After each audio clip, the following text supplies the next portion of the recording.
What's up, guys? So 19.3 is a little tricky. There's a lot I want to cover, so I wanted to shoot a video to help as many people as I could get through this workout as efficiently as possible, because this one is pretty tough.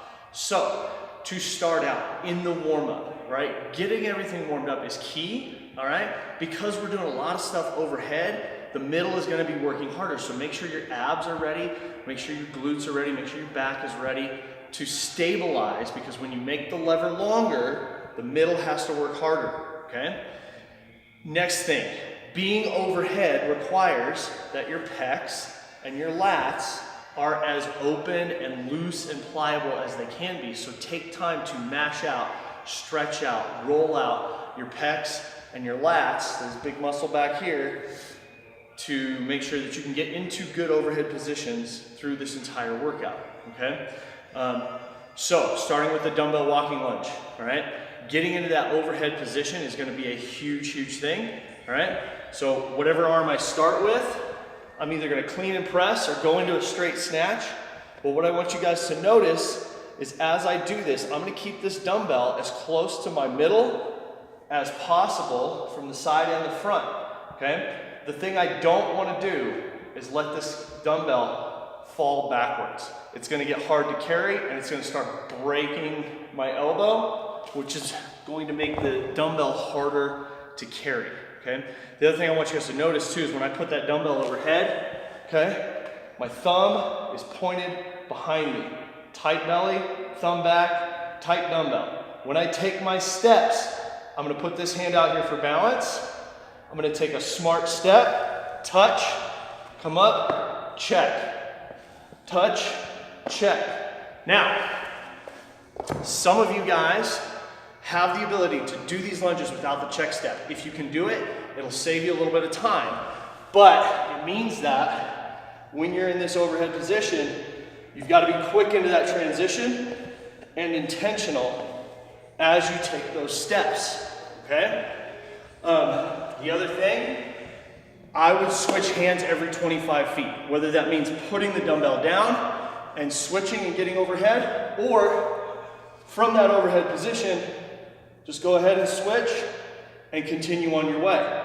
But either way, switch hands every 25 feet, no matter what. It's just gonna save you, all right? On the dumbbell step-ups, okay? First things first, I would step on the skinny side of the box, okay? And here's why.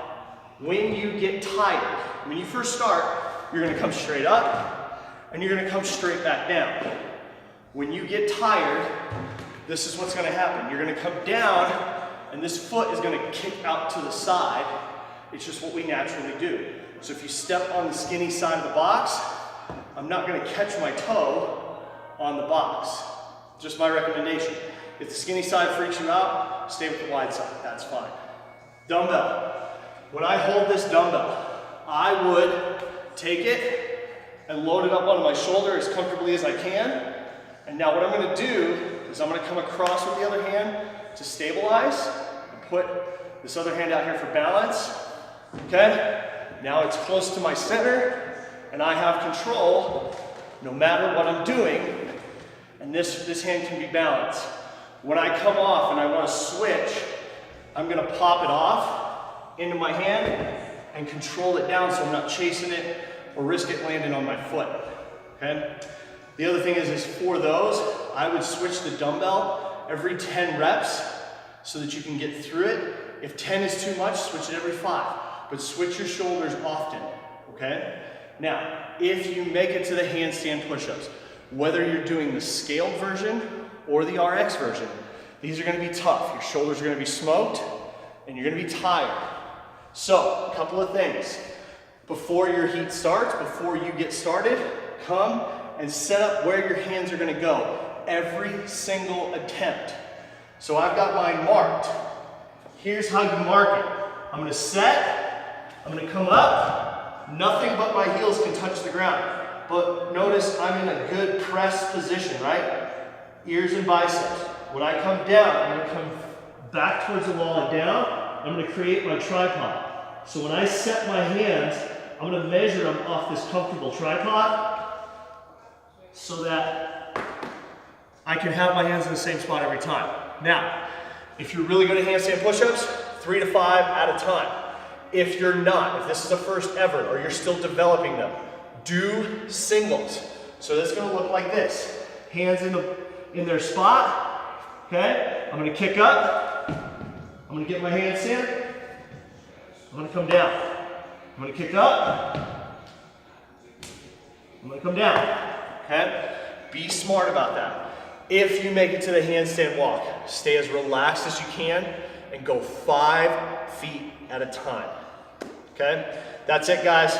Be smart, work hard. This is 10 minutes, so just go all out for 10 minutes and see what you can get out of it. We'll see you tonight.